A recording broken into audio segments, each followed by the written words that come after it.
Buenas tardes a todos. Bueno, muchas gracias por estar presente en este nuevo encuentro. Este seminario introductorio a la investigación en cirugía, organizado por la Asociación Argentina de Cirugía, por la Comisión de Cirujanos Jóvenes. En el día de hoy trataremos el tema de cómo realizar una búsqueda bibliográfica. Para eso va a estar presente un amigo personal desde España. Él es oriundo de Guatemala, Andrés Guilola.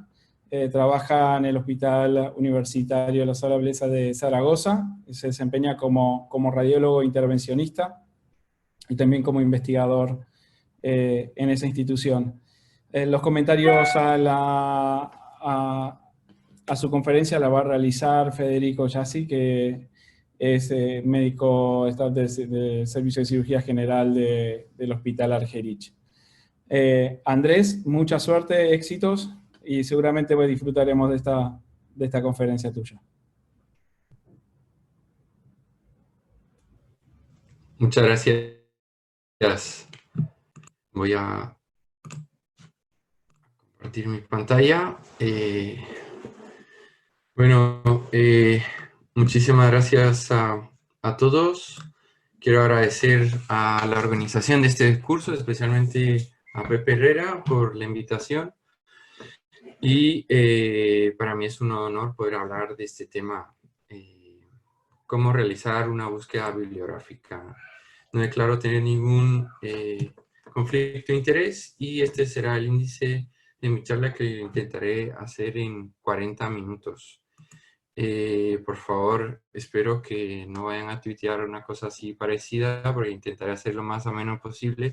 Sé que es un tema que puede ser un poco difícil de entender, pero lo intentaré hacer lo mejor posible. Entonces, lo más importante de todo esto es conocer esta pirámide. Todos conocemos esta pirámide de la evidencia científica, donde clasificamos de mayor a menor cuál es la que tiene mayor evidencia científica, entre ellos guías de práctica clínica, revisiones sistemáticas, metaanálisis, ensayos clínicos controlados, estudios de cohortes, estudios retrospectivos de casos y controles, etcétera, etcétera, y al final, pues estudios con animales donde no están involucrados los humanos. Entonces, la pregunta más importante es ¿cuál sería el objetivo para realizar una búsqueda bibliográfica? Entre ellas, pues, es la actualización del conocimiento, partiendo desde la misma pirámide, podemos enfocarnos en estos dos, que son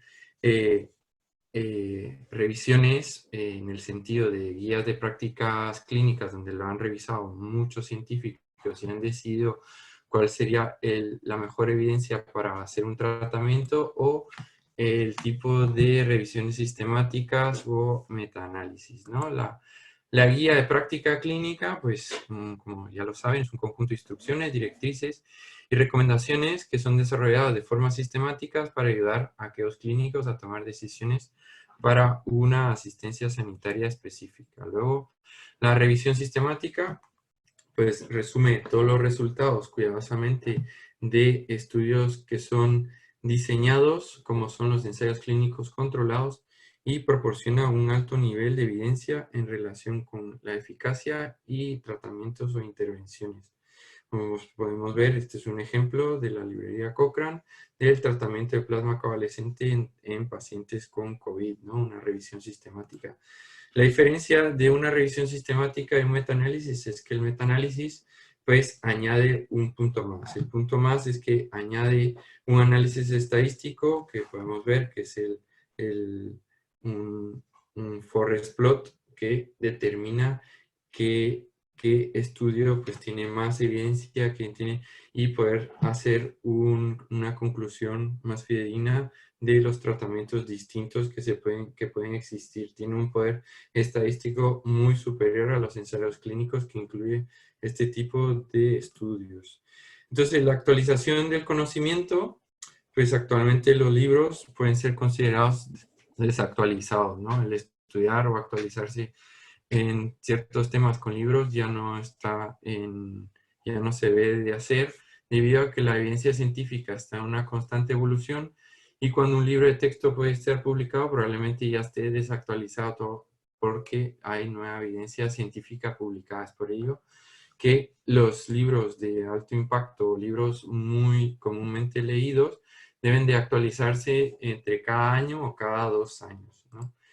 Aquí podemos ver un ejemplo específico de un artículo que fue publicado en el 2013 sobre el tratamiento endovascular del ictus, donde estos autores concluyen de que no hay diferencia significativa en cuanto a hacer un rescate endovascular comparado con una fibrinólisis periférica por vena.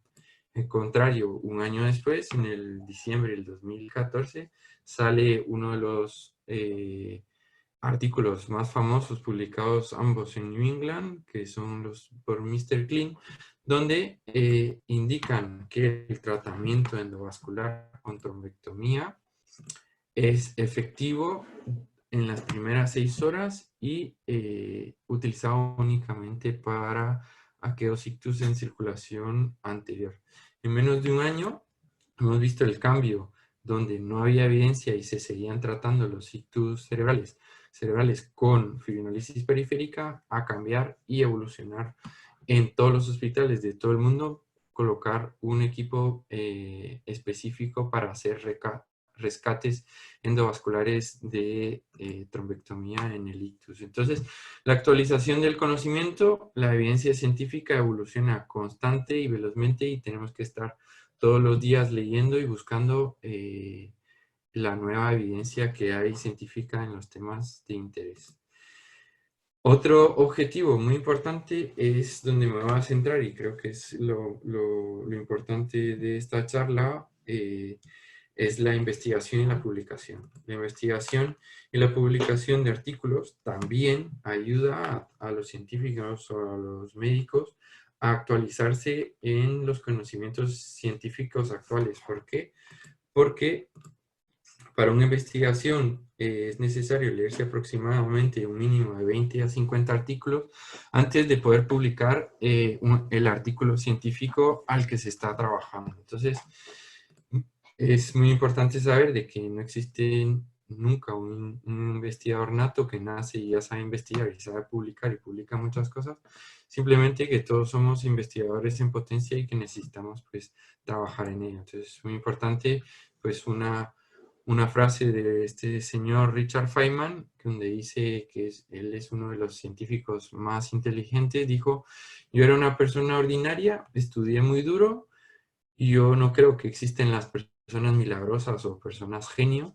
Simplemente ocurre que alguien se interesa en algo, aprenden sobre el tema, pero que no existen personas genio y todos son personas ordinarias pues que han tenido pues han estudiado mucho en un tema específico y se han vuelto pues expertos en ello y al final pues han podido investigar y publicar. Entonces existe otra ley pues muy conocida entre todos los científicos que lo escribió este señor Alfred Loca en 1926, donde él afirma que en la comunidad científica pues hay una distribución desigual en la productividad de artículos entre los autores. ¿Por qué? No se sabe muy bien, pero independientemente de la disciplina, la mayoría de autores publican menos números de trabajos, 1, 0, etcétera, mientras que muy pocos autores publican la mayor parte de la bibliografía relevante sobre un tema de investigación.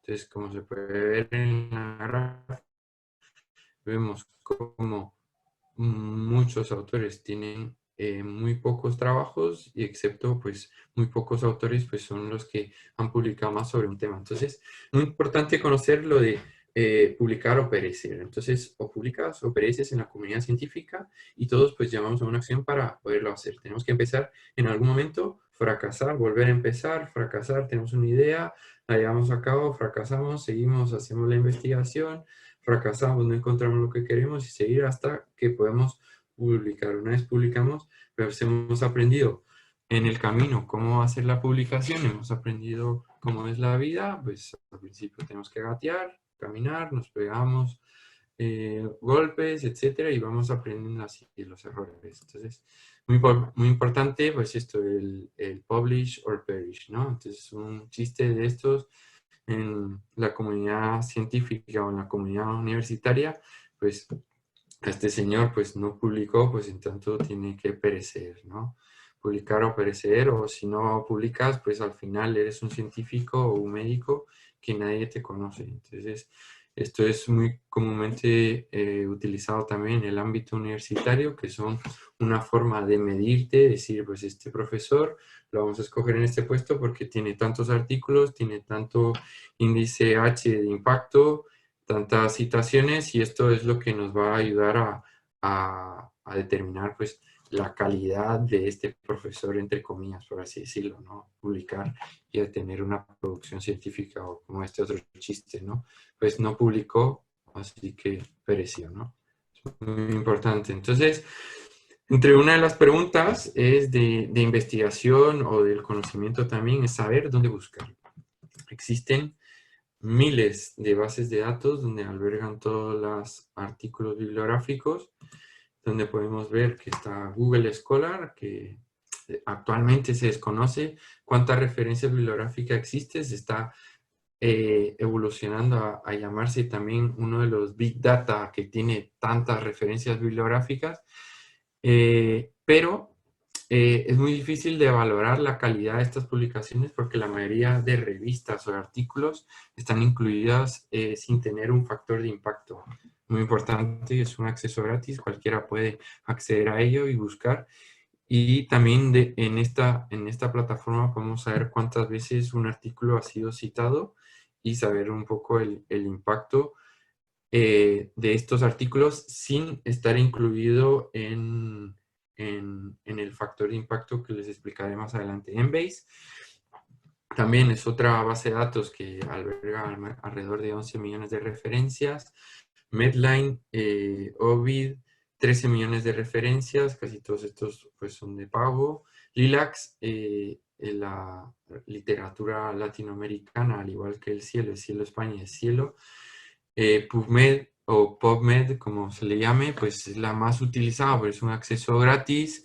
La mayoría de artículos que están en esta base de datos suelen ser artículos indexados con una mínima cantidad de no indexados y pasen ciertos criterios de calidad para poder estar incluidos en esta base de datos y poder, si una revista entra en PubMed, se garantiza de poder recibir artículos de una manera automática porque es una manera, un buscador muy fácil de encontrar todas las referencias. Luego tenemos el Sevier Scopus y el Sevier Science Direct, que alberga también 6,75 millones, entre ellos cubre el 25% de textos y data bibliográfica en ciencia, tecnología y medicina en todo el mundo.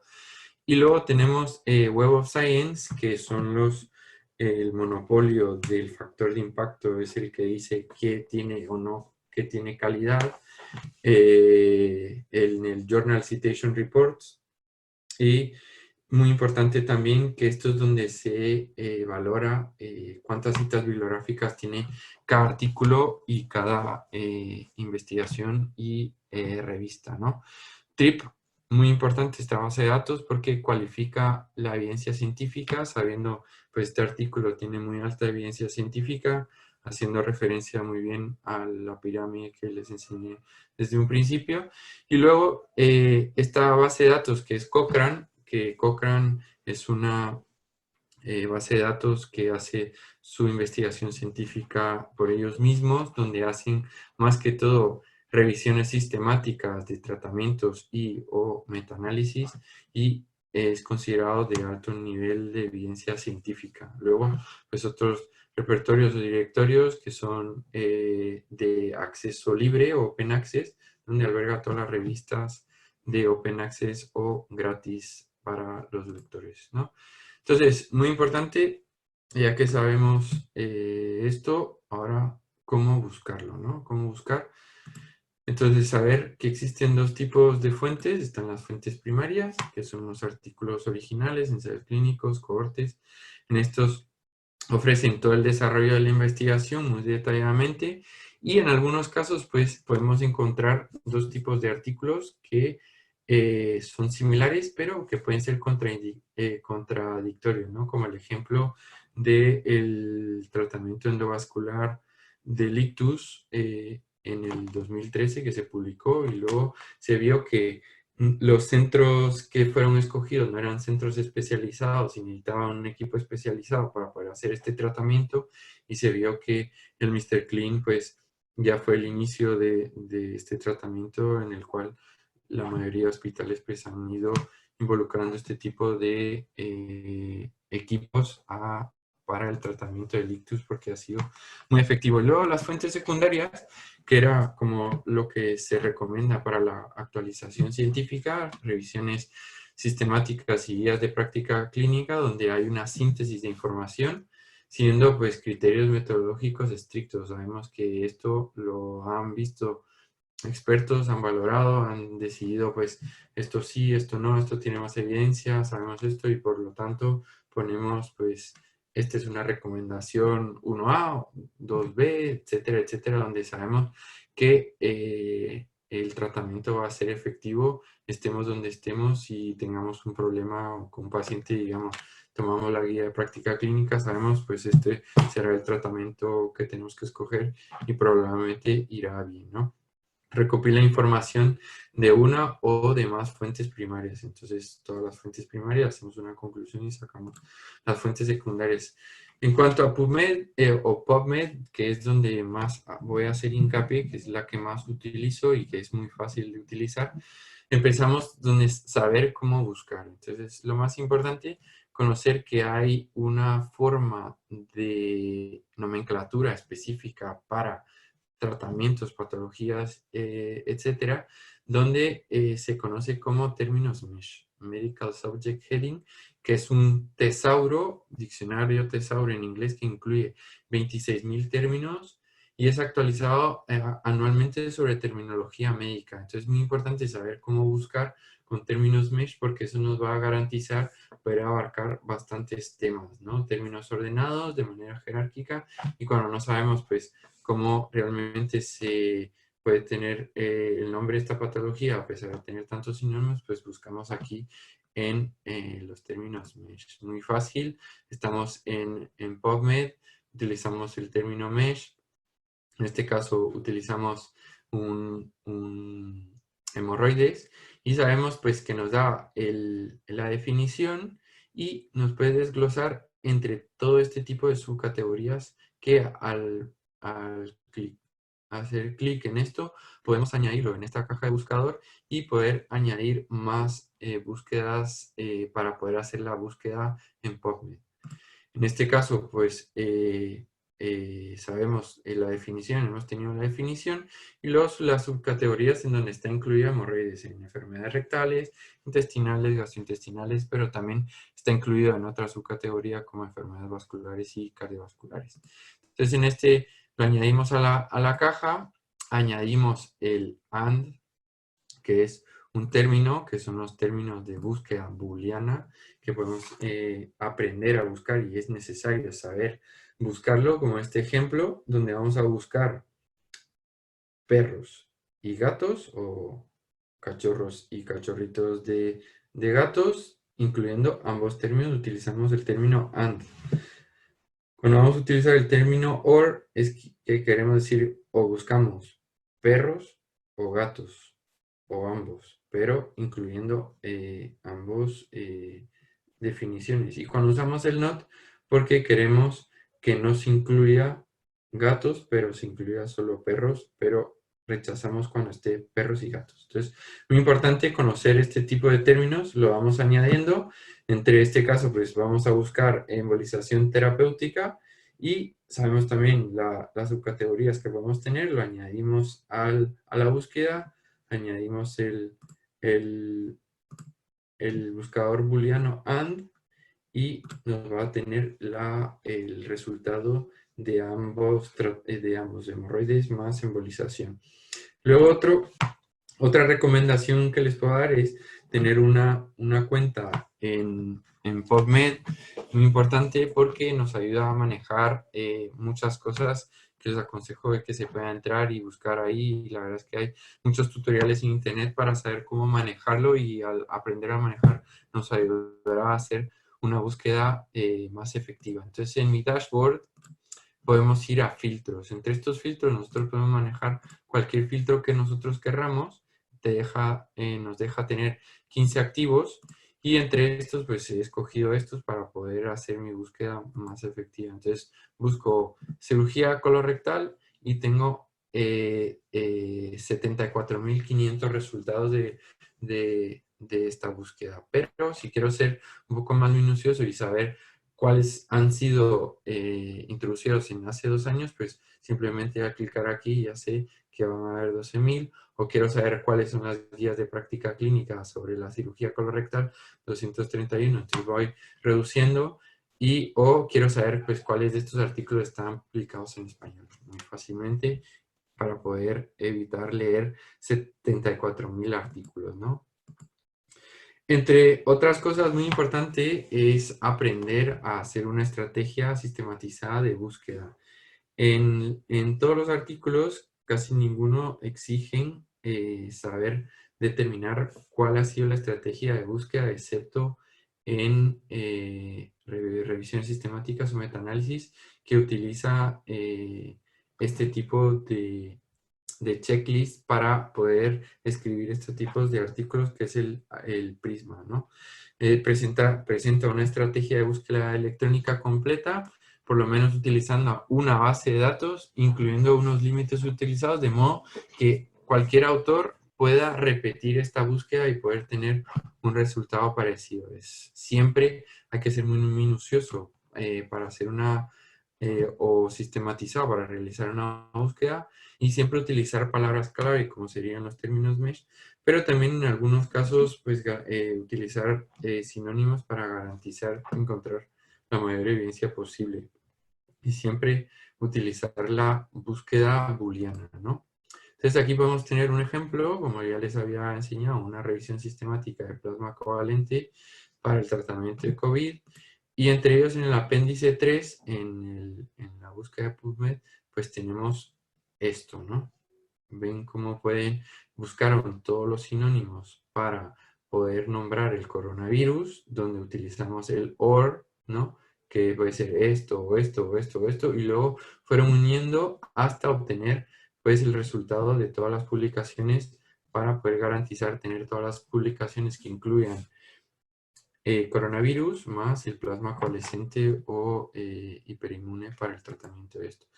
Muy importante también saber la búsqueda tipo pico. Pico es muy importante determinarlo, porque es una forma de búsqueda destinada para revisiones sistemáticas, pero también se puede aplicar a otro tipo de artículos. PICU significa P de pacientes o problema, intervención, qué tipo de intervención vamos a hacer, la comparativa, si tiene o no tiene comparativa, y el resultado, ¿no? Resultado y el tipo de estudio que vamos a buscar, en algunos casos, pues PICOT, ¿no?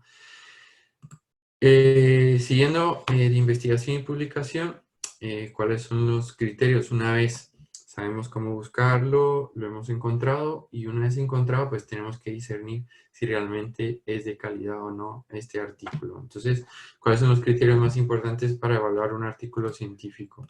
Entre ellos, pues siempre la evidencia científica, calidad y nivel de evidencia que puede tener cada artículo. Segundo, ¿de qué base de datos hemos encontrado el artículo? Como les he explicado, Google Scholar no tiene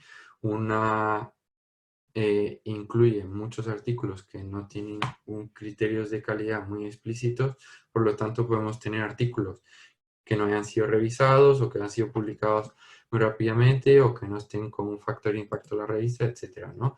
¿De qué revista la hemos sacado? Una revista de prestigio de muchos años, donde hay muchos autores de prestigio, o que la revista pues tiene un índice de impacto o un factor de impacto en JCR muy alto, que esto quiere decir que la revista, los artículos que publica son citados muchas veces y esto tiene una ecuación para poder sacar el factor de impacto, lo cual determina que esta revista acepta artículos de calidad o potencialmente que se van a citar muchas veces, ¿no? Y luego, también después del factor impacto, pues lo deberíamos de analizar en qué cuartil se posiciona la revista, ¿no? La revista, como les explicaba, en Thomson Reuters o en la Web of Science, cataloga las revistas dependiendo del tema de publicación, pues cirugía, radiología, etcétera, etcétera. Y en base a radiología o cirugía, pues tenemos un total de artículos, digamos 100, 200 y eso, y los estratifica en 4, ¿no? Cuartil 1, cuartil 2, cuartil 3 y cuartil 4, dependiendo de cuánto factor de impacto tiene cada revista para determinar cuáles son los que se publican más, los que, y etcétera, etcétera, ¿no? Y muy importante que cada revista o cada artículo pues haya pasado un sistema de peer review o de revisión por pares. Importante también que sea una revisión de cegada o blind review, que significa que el revisor no sabe quiénes son los autores, por lo tanto va a dar su opinión acerca de ese artículo y dará de una manera sin ir a favor o en contra de los autores, ¿no? Este es el proceso de revisión por pares, muy característico de todas las revistas, que es importante conocer, porque al conocer esto podemos saber cómo funcionan las revistas, ¿no? Llega un manuscrito, un artículo, el artículo entra, lo valora el editor. En aquellos artículos donde no tiene la calidad o no tiene la temática importante para la revista, son rechazados automáticamente, y aquellos que tiene pues un interés el editor decide entrar a la revisión por pares, ¿no? La revisión por pares pues normalmente son 2 revisores, revisión blind revision, que se llama revisión por cegada, y luego una vez esta revisión es dada, cada revisor da su opinión sobre el artículo, llega al editor, el editor hace algunos comentarios también y envía al autor. El autor ve los comentarios, decide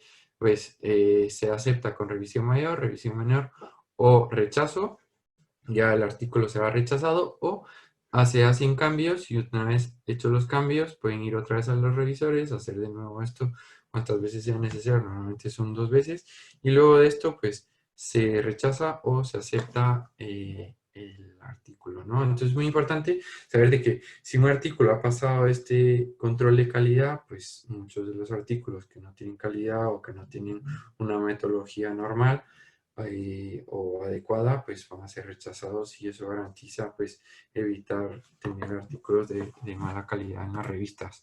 Otra forma de valorar la evidencia es desarrollada aquí por la Universidad de Oxford, la CBM, donde tenemos unas worksheets o unas hojas donde va a ir por medio de checklist, donde vamos a saber, pues, vamos a leer un artículo de revisión sistemática, pues, nos dice, pues, tiene que tener esto, esto, esto, el otro, para saber, pues, que es un artículo de calidad, una de calidad. Pues, mis recomendaciones, 10 preguntas que hay que hacerse para evaluar críticamente un artículo. Todo esto ayuda, 1, para hacer una búsqueda, 2, para poder ser, si en algún momento es uno invitado como un revisor, también dar una opinión muy explícita al editor y a la revista, saber muy bien.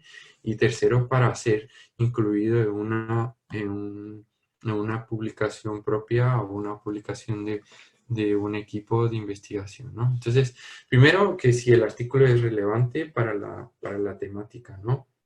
El estudio añade algo nuevo a la literatura normal, o actual, perdón, como lo que mencionaba, que va cambiando y evoluciona, y probablemente podemos estar añadiendo algo viejo y actualmente ya no se lleva eso. ¿Qué tipo de pregunta de investigación se está formulando? Muy importante tener claro esto, el objetivo del estudio, el diseño, la metodología, que esté bien formulada la pregunta de investigación, los métodos, los posibles fuentes de sesgo más importantes del artículo, si ha sido realizado de acuerdo al protocolo original presentado, que si hay una prueba de la hipótesis establecida, se realizaron correctamente los análisis estadísticos, las conclusiones y los datos justifican las conclusiones, o si existe algún conflicto de interés entre los autores, ¿no?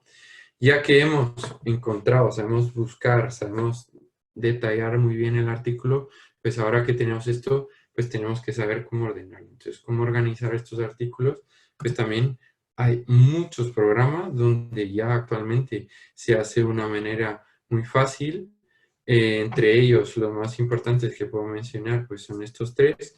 Yo suelo utilizar el Zotero, que es muy fácil, es gratis y tiene una aplicación muy importante en Word, en OpenOffice o también en Google Docs, que también se puede hacer directamente online, donde podemos organizar todos nuestros archivos de una publicación, por ejemplo este que se ha publicado recientemente en Sevir sobre COVID.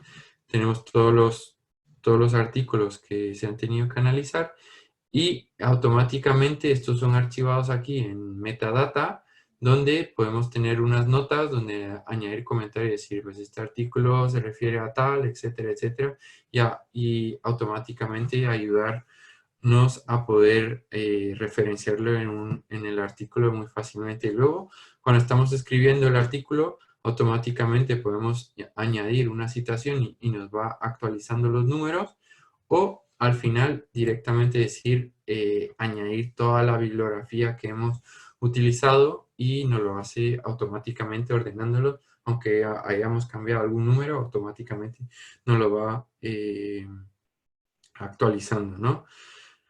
El futuro de la búsqueda bibliográfica, pues esta es una pregunta que me han hecho.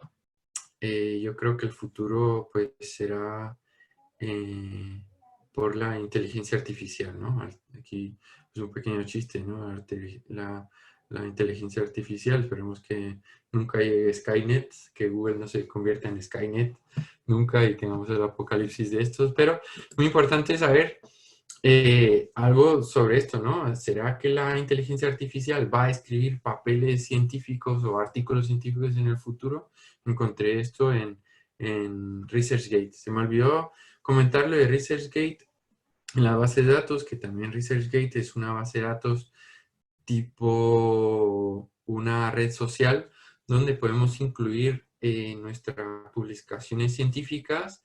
Podemos buscar también artículos científicos y tenemos la opción de escribirle directamente a los autores principales y decirle, me gusta mucho tu artículo o me gusta mucho el artículo, podría tenerlo en versión PDF completo y automáticamente pues nos puedes dar una copia sin ningún coste y sin ningún problema, ¿no?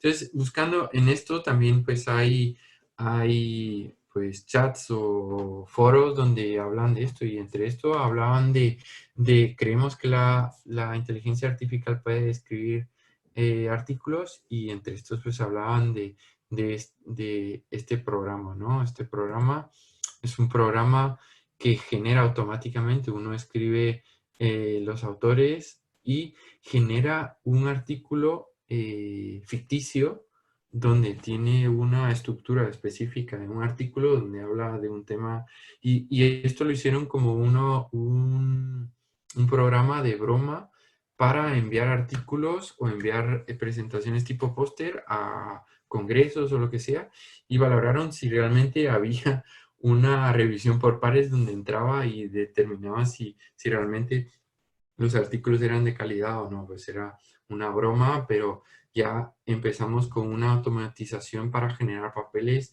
de una forma aleatoria, aunque no tengan sentido, para hacer un artículo. Sin embargo, se ha visto de que entrenar a las inteligencias artificiales, bots, pueden también leer los artículos científicos y en algún momento poder predecir descubrimientos futuros, ¿no? Han habido también descubrimientos de nuevos elementos fotoeléctricos y tal, que por medio de análisis de inteligencia artificial han podido descubrir no elementos, sino nuevas moléculas con estas cualidades. Y otro también saber de que la inteligencia artificial puede ayudar al problema de la revisión por pares en la ciencia. Una revista depende mucho del editor, pero el tener muchos autores, que todos estos autores trabajan de una manera gratuita revisando artículos, donde se pueden pasar horas y horas revisándolo y dar su opinión personal o su opinión experta sobre esos artículos, y es muy difícil pues encontrar revisores que puedan decir o tener el tiempo de poder, no solo si ya es difícil publicar y tener tiempo para publicar, añadimos más que además de publicar tenemos que revisar otras publicaciones de otros compañeros científicos y tal, para poder decir pues un comentario y mejorar el artículo. Entonces, se ha visto que también la inteligencia artificial podría ayudar en la revisión por pares o peer review en las revistas, ¿no? Son cosas interesantes y tal. Y luego, pues eso, escribir bots de inteligencia artificial pueden revolucionar la ciencia en el sentido de publicaciones.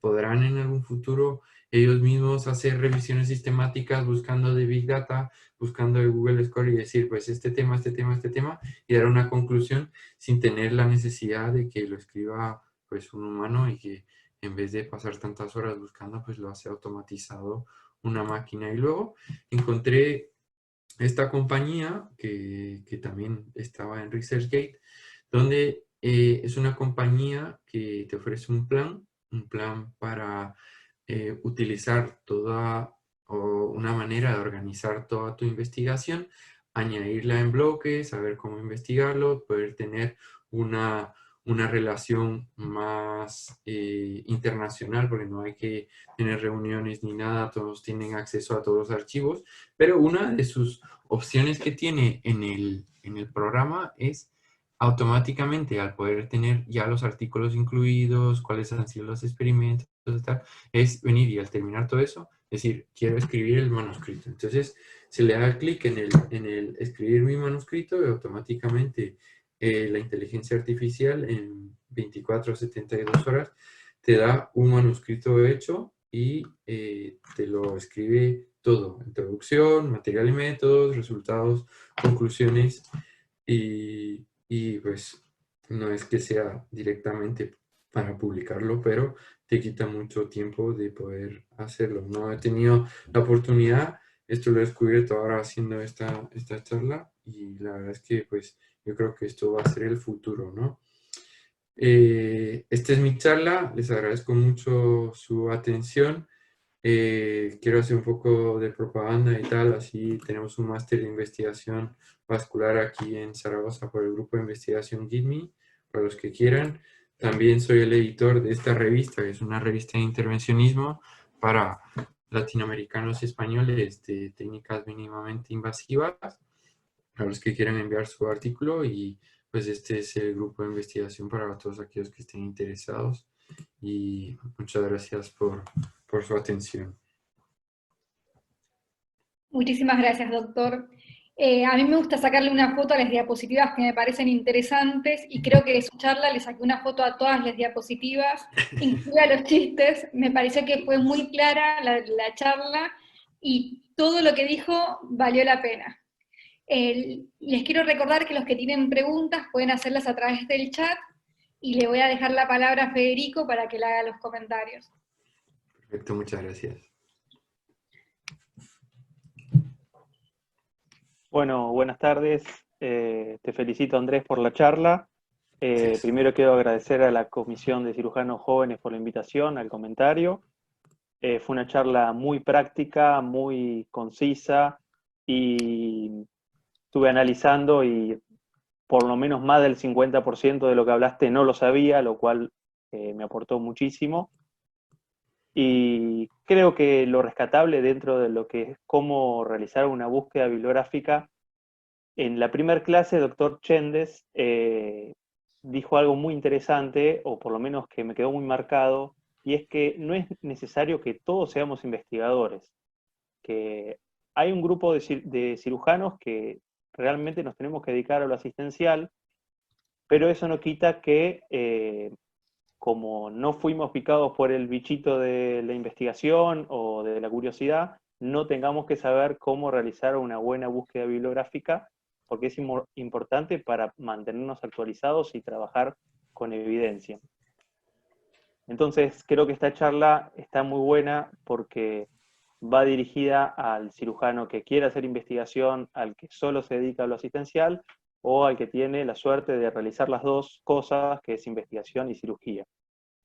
Un poco lo que me sucede a mí, por lo menos, y creo que nos sucede a todos, es que cuando encontramos un artículo, nos quedamos pensando si realmente no hay otro artículo mejor que ese, y es siempre la duda.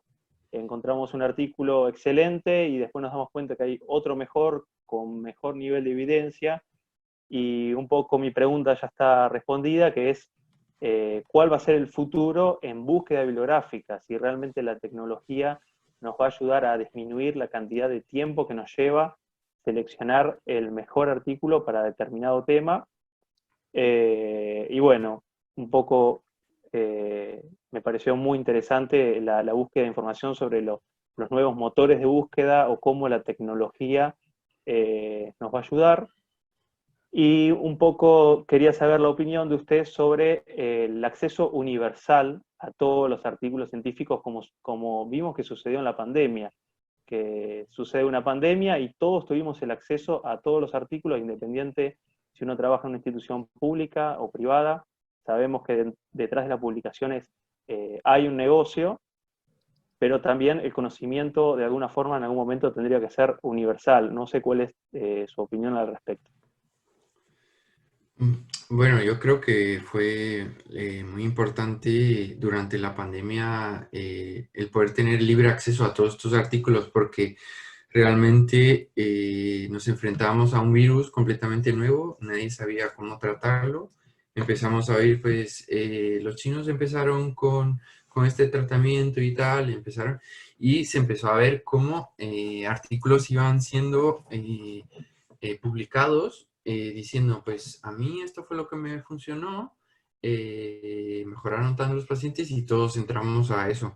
Yo creo que tuvo algo bueno, pero también tuvo algo malo, en el sentido que muchos de estos artículos fueron publicados rápidamente y muchos de estos artículos también ha habido un retract en el sentido de que ha habido información errónea o se ha dado una concepción mala. Pues lo más importante de todo esto es siempre los ensayos clínicos, ¿no? Todos decían, no vamos a saber nada hasta que se hagan ensayos clínicos y pues se vio, ¿no? El tratamiento efectivo, pues el remdesivir, por así decirlo, y los corticoides y luego la hidroxicloroquina, pues fue quedando muy atrás en toda esta pandemia. En cuanto a lo gratis, pues todos sabemos de que, o bueno, no sé si se sabe que muchas revistas pues publican directamente en Open Access. Open Access da acceso libre a todos estos artículos, pero la gente que va a ir a publicar en estas revistas les cobran por publicar. Entonces, también hay un poco ahí de saber si realmente lo que se está publicando es de calidad o no, etcétera, etcétera, porque, bueno, están pagando, automáticamente al pagar, pues, más probable que te publiquen, etcétera, etcétera. Sé que es un negocio, es muy triste porque es un negocio, porque a los autores que publican un artículo prestigioso que se cita todos los años y tal, y le da renombre a la revista, pues no recibe nada de dinero en el sistema. En cuanto a la publicación, recibirá pues otras cosas como un renombre universitario, un renombre, se le invitan pues a congresos, tal, etcétera.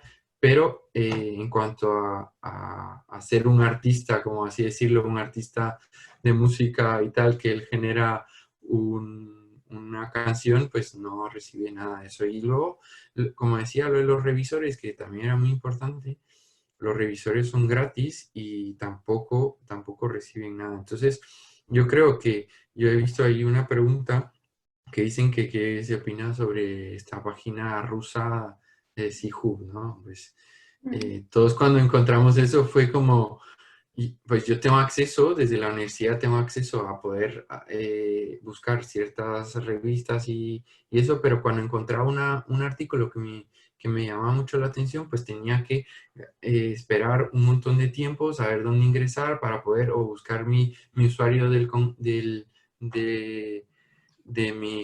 mi sociedad y tal, por entrar y tal. Y esto pues revolucionó todo y actualmente aquí en España pues lo han bloqueado dependiendo del IP que uno entre para poder, pero ha sido pues eso, un avance empezamos con la piratería de música, películas, pues ahora entramos a la piratería de cosas científicas, pues es una evolución normal de la gente. Entonces, yo creo que eh, el ser acceso libre pues sería lo más importante, pero si no hay un pago, un cobro, pues estas revistas pues también tienen que vivir, hay mucho trabajo detrás de una revista.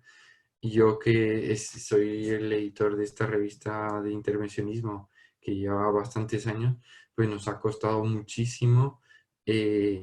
No tiene tanto apoyo económico como uno quisiera y pues tiene que ir trabajando un poco con su tiempo libre, poder hacer estas cosas, más que todo por placer, ¿no? El bichito ese de publicar y tal, pues me ha picado y me ha gustado y al final pues uno encuentra un placer en hacer estas cosas y pues vive de eso, ¿no? Entonces, yo creo que, no sé si he podido concluir en la pregunta, Federico, pero creo que debería ser gratis todo, lo de la pandemia sí, pero también durante la pandemia no hubo un control de calidad y pasaron muchos artículos que realmente pudieron hacer un efecto nocivo en muchos pacientes y tal vez sin tratarlos hubieran ido mejor, ¿no?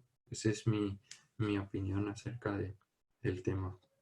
Sí, muchas gracias, muy claro y bueno, felicitaciones por la clase. Por suerte está grabada y hay muchas cosas que vamos a poder repasar de lo que nos explicaste. Muchas gracias. Le voy a hacer algunas preguntas del chat. Preguntan, voy a unir tres preguntas, ¿no? Para aquellos que van a empezar a hacer investigación, si recomienda algún libro como para aprender a hacer investigación, cuáles serían las tres primeras bases de datos donde buscaría información y con qué tipo de artículo empezaría una búsqueda. Perfecto. Pues realmente yo un libro como tal no puedo recomendar porque no aprendí con libros. Yo aprendí, pues mi mentor es el doctor de Gregorio, que yo cuando pues lo conocí vi que era una persona que publicaba mucho, que tenía mucho interés. Y yo creo que esa es una de mis recomendaciones, ¿no? Si a uno le ha picado ese bichito de interés, pues lo importante es conocer gente que está en el mundo de la publicación y decir, pues yo quisiera poder pertenecer a este grupo, pues tenemos un grupo de investigación, en ese grupo de investigación pues tenemos gente también de veterinaria que aporta muchas ideas y poco a poco esto es no ir de un lobo solitario en plan yo quiero aprender a hacer investigación y voy a publicar, sino es necesario pues unirte a un grupo y poder aprender del grupo y el grupo te enseña, ¿no? El grupo te enseña, pues empieza tú, ¿cuál es tu tema preferido? Tal, pues yo quisiera esto. Pues bueno, entonces aprende que hay diferentes tipos de artículos, lo que les he explicado, ¿no? Estos artículos son los que hay, cómo hacer la búsqueda, qué partes tiene cada artículo, se diferencia en unas partes, pues introducción, material de métodos, resultados y una discusión, pues aprender también a saber leerlo. Al principio uno ve un artículo y dice, uff, 14 páginas, no, es que esto no me lo puedo leer. Y luego rápidamente hace una lectura muy rápida, va directamente a los puntos más importantes. ¿Cuál es el objetivo? Material y métodos. Quiero saber el resumen y luego voy a las conclusiones. Me interesa, pues ya me lo leo más detenidamente, ¿no? Entre las bases de datos, para mí la que más he utilizado pues es PubMed, ¿no? PubMed es una las bases de datos más fáciles de utilizar si uno aprende a utilizarla, y garantiza pues tener bastante referencias, ¿no? Referencias de calidad, referencias, ya les digo que muchas de estas revistas, nuestra revista, estamos luchando por poder entrar en PubMed, y es difícil porque hay que llegar a ciertos parámetros de calidad para poder entrar en todas estas bases de datos, y estas bases de datos pues garantizan de que esta revista pues tiene una continuidad, que se publica a tiempo, que saca siempre artículos originales, etcétera, etcétera, ¿no? Y pues esa es una otra. Pues las de pago, la de Trip es muy interesante porque entre esta base de datos ya nos ayuda pues lo que les he explicado, ¿no? Determina específicamente la calidad del artículo publicado. En alguna de estas bases de datos también podemos hacer búsquedas tipo pico, entonces es muy fácil, ¿no? Hacemos un análisis del tipo pico, el problema, etcétera, etcétera, y automáticamente nos saca pues cuáles son artículos sobre esa temática, ¿no? No simplemente un tipo de patología o de término, sino simplemente buscarlo por pico, ¿no? Y la última pregunta, Adelina, que no me recuerdo.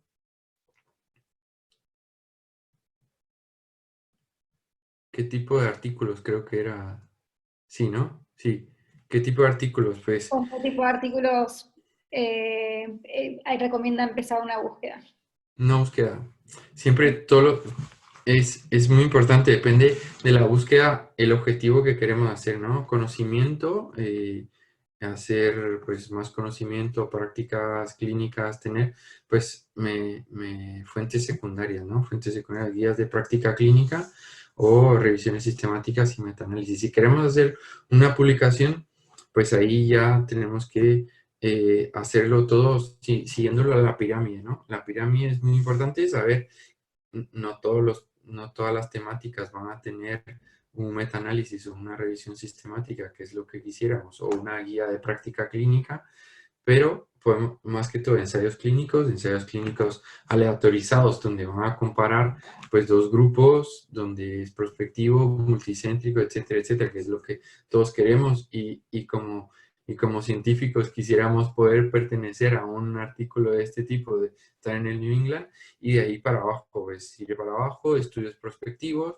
y luego ya estudios retrospectivos, etcétera, y de último, pues, los casos, ¿no? Los casos, pues, normalmente los casos casi es... Los primeros artículos que se suelen publicar siempre en alguien que está iniciándose en la investigación, en la publicación, pues suelen ser casos, ¿no?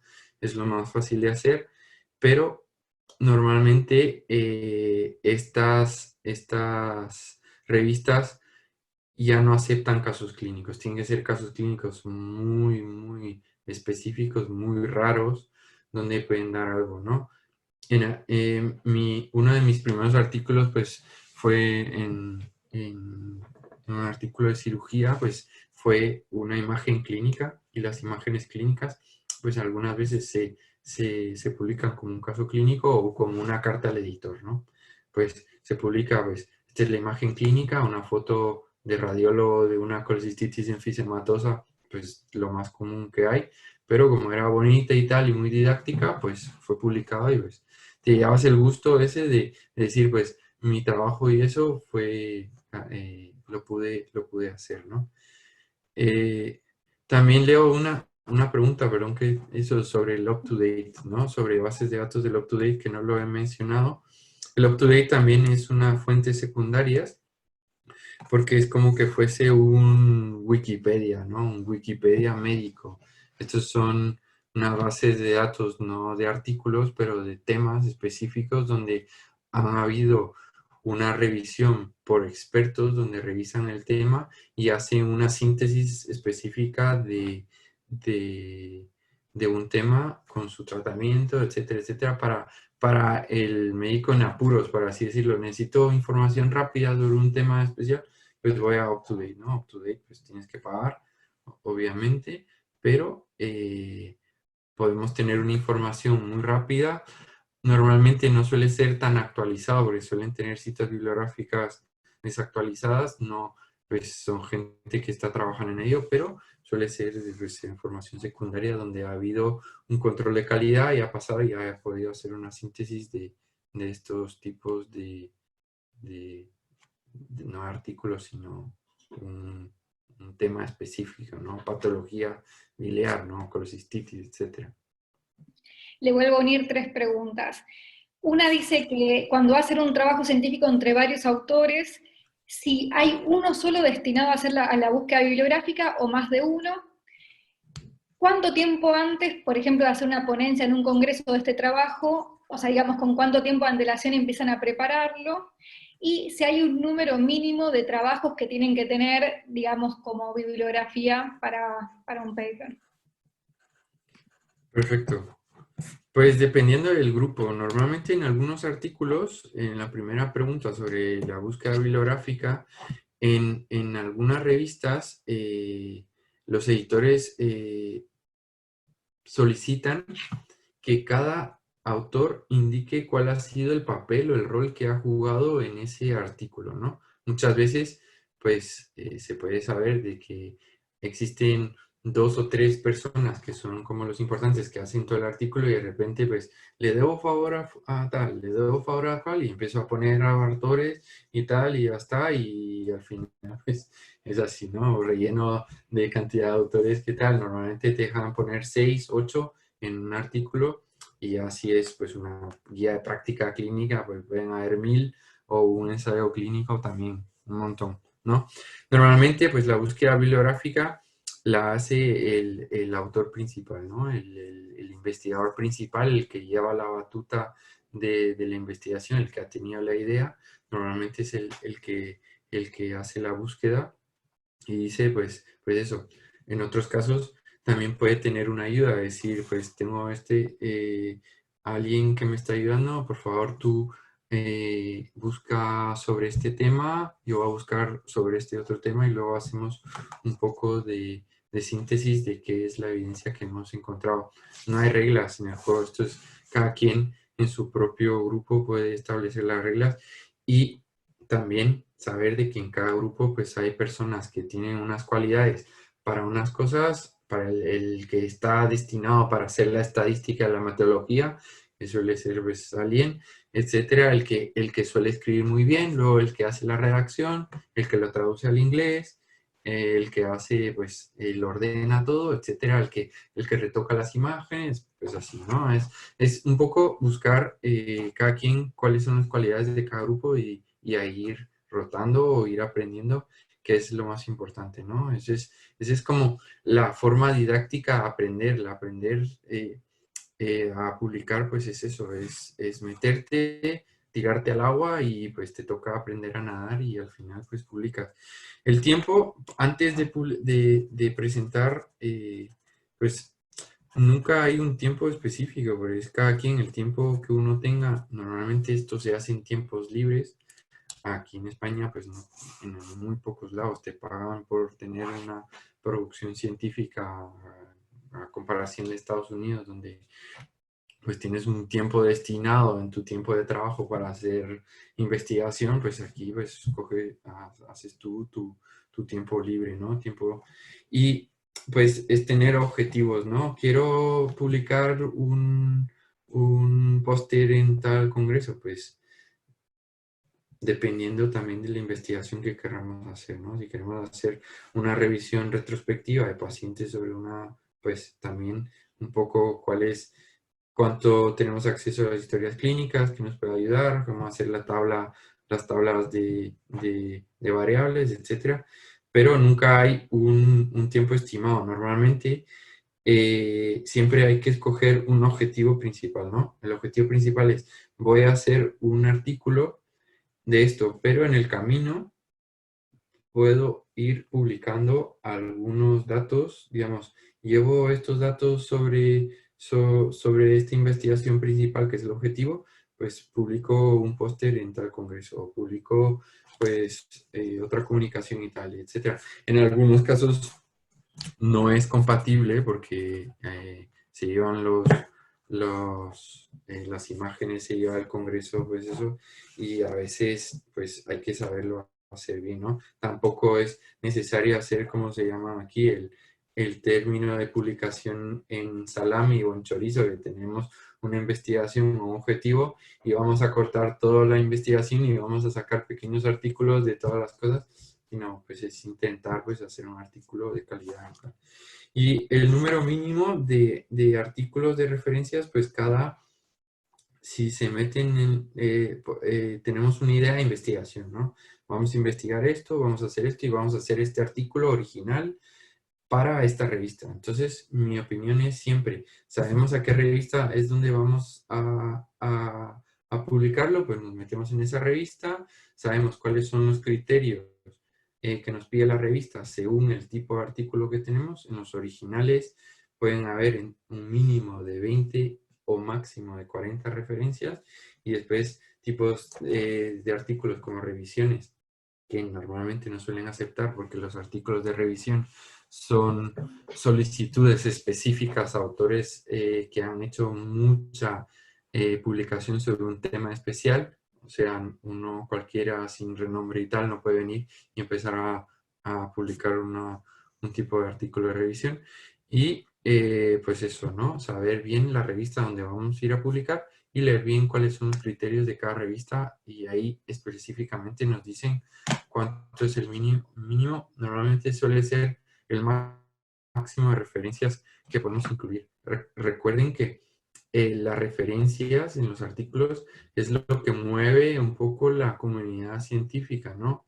Es la citación. Si nosotros citamos un artículo, automáticamente estamos haciendo pequeños números. Normalmente la autocita del propio autor está mal visto y mal contemplada. En algunas revistas han sido quitadas de su índice de impacto o factor de impacto, como ejemplo los archivos de bronconeumología, que fue quitado su factor de impacto por autocita. Autocitas también puede ser autocitas de la propia revista, que también hace un factor ficticio, pero es lo que se maneja mucho en la comunidad científica, son las citas. Entonces, si nosotros citamos artículos de calidad pues automáticamente pues también será una causa de aceptación de los artículos. Muchas gracias. Para ir cerrando, le quería hacer una última pregunta, un poco referida a la caricatura que usted puso de que lo mataban, digamos, porque no publicaba, y a nosotros nos ponen desde la facultad la idea en la cabeza de que si publicás, tenés que publicar en PubMed, que lo demás no existe, por decirlo con una expresión más vulgar. Entonces, ¿qué piensa usted? ¿Qué es mejor? ¿No publicar nada o publicar en revistas que quizás no están indexadas, teniendo en cuenta que en un país como el nuestro es muy difícil acceder a publicar en PubMed? O a publicar en una revista indexada, digamos. Yo creo que no existe, no sé si lo puedo decir de esta manera, pero yo creo que no existe ninguna obstáculo en poder publicar en PubMed. No es como que vienen unos autores argentinos y automáticamente los bloqueo y no dejo que publiquen en PubMed. No, cualquiera puede publicar en PubMed. En PubMed tampoco son los dueños de esto, es cada revista, ¿no? La revista es la que decide si te publica o no te publica. El que en Argentina te enseñen a que tienes que publicar en PubMed, pues normalmente es mucho más fácil publicar en PubMed, porque en PubMed hay muchas revistas que están incluidas, pero no tienen un factor de impacto. Ejemplo, Radiología, que es la revista española de radiólogos aquí, es una revista que lleva muchísimos años y no ha podido conseguir un factor de impacto en The Web of Science, pero está incluida en PubMed. Entonces, si tú publicas ahí, no será tan difícil como publicar en una revista que tiene un factor de impacto de 5, de 7, como sería Radiology, ¿no? Que Radiology después es una de las revistas con más impacto en radiología, porque es mi ámbito, ¿no? Por así decirlo. Yo creo que lo más importante es no perder la ilusión de publicar, es publicar donde sea. Yo, digamos, estos criterios que nos exigen de tenemos que publicar en PubMed, tenemos que publicar con una revista de factor impacto, pues son una manera de después poder valorar tu calidad científica que uno tiene. Digamos, a nosotros aquí en España, en la universidad, el estar en PubMed nos cuenta la mitad o mucho menos que el tener un artículo en un Q1, por así decirlo. Q1 era lo que les he explicado, que dividen la temática de, digamos, radiología en 4, y si están publicando en las revistas que están arriba en el Factory, pues le da más puntos. También si estás como primer autor o como último autor, te da muchos puntos en vez de estar en medio entre todos, ¿no? Son formas de valorarte y de decir, pues tu currículum pesa más si tienes esto. Yo creo que también es un poco el objetivo que uno quiere, ¿no? El objetivo de publicar tiene que uno aprender o saber cuál es el objetivo que yo quiero publicar, y en base a eso pues dirigirme, ¿no? Al principio pues, es muy difícil publicar uno solo en un artículo, en una revista de alto impacto. Difícil porque uno no tiene, nadie le ha explicado. Pero si uno, era lo que decía, mi recomendación, se une a un grupo donde ya más o menos ha publicado, sabe cómo publicar, sabe los temas que se están pues discutiendo, pues es mucho más fácil, ¿no? Que hacerlo de cero y aprender a publicar así. Entonces, automáticamente, pues, ganas esa experiencia y se te hace más fácil. Yo les puedo decir, no es tan difícil publicar en PubMed. La diferencia es saber cómo matizar o saber cómo descubrir algo que puedan encontrar en su propio hospital que sea capaz de ser publicado, ¿no? Y es así, simplemente eso, ¿no? No hay, como decía el doctor Feynman, no hay genios, no hay gente ordinaria que nace y dice, he nacido y publico ya en New England Journal, ¿no? Es gente que les ha costado, que se ha hecho un renombre, que le ha costado, y automáticamente también gente de renombre se empieza a unir, empieza a hacer fuerzas y empieza pues a publicar cosas de prestigio. Gracias. Para cerrar, agradecerte, Andrés, desde Zaragoza. Ezequiel, ¿querés hacer la última pregunta? Que estás ahí. No, primero felicitarlo, Andrés, porque nos has dado una excelente presentación, y creo que de alguna manera era colación de la pregunta que finalmente hizo Adelina. Es decir, ¿qué valor tiene hoy arriesgarse a publicar un artículo en este aluvión de ofertas que tenemos a través de los mails, de revistas no conocidas, de revistas que se estarían iniciando con nuestras propias publicaciones y que no están indexadas, y donde los comités editoriales muchas veces están constituidos por gentes que cuando vos los buscás en el PubMed, como vos decís, no lo encontrás ni siquiera como autores de un trabajo. Yo creo que ahí también hay que hacer un esfuerzo por saber si nuestro esfuerzo vale la pena para publicar en esos lados, o hacer un poquito de esfuerzo mayor, juntarse con gente con más experiencia y publicar realmente en revistas que estén indexadas y con un mejor factor impacto. Sí, no, mi opinión siempre es a todos los nuestros estudiantes que vienen con nosotros y eso, están pues en proceso de hacer un artículo de su trabajo fin de grado que les exigen. Nosotros en nuestro grupo pues le exigimos, pues vas a hacer tu trabajo fin de grado, pero a pesar de hacer tu trabajo, vamos a publicar un artículo. Y entonces, si vamos a publicar un artículo y vamos a hacer esa investigación en formato de artículo, lo más importante es siempre apuntar alto, ¿no? Como todo en la vida. Apuntas alto, y yo pues voy a apuntar alto, saber que más o menos en qué revista me vayan a aceptar, y apuntamos alto. Vamos al que tiene factor impacto, al que mayor factor impacto, y en algunas veces el editor te dice, pues no, esto no tiene importancia, no sirve, te lo mando de vuelta.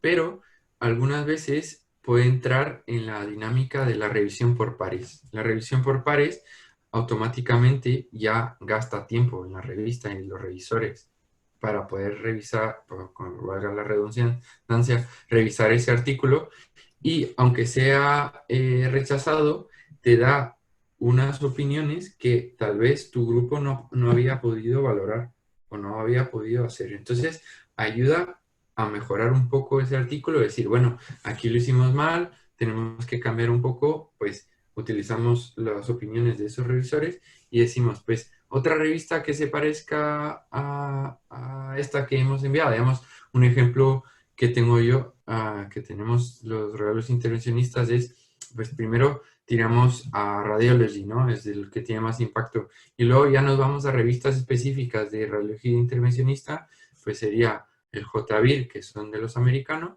y si no, a la revista europea, que es la de CEVIR, ¿no? Pues así, un poco, saber un poco el objetivo y ir bajando poco a poco hasta llegar a revistas pues, que no tienen impacto, pero que al final has hecho un esfuerzo para hacer tu artículo y quieres que sea publicado. Pues ir a esas revistas donde no tiene revisión de pares, no tiene factor de impacto o no está incluido en las bases de datos que les he mencionado, ¿no? Impecable, Andrés. Gracias. Ahora sí puedo decir que te conozco.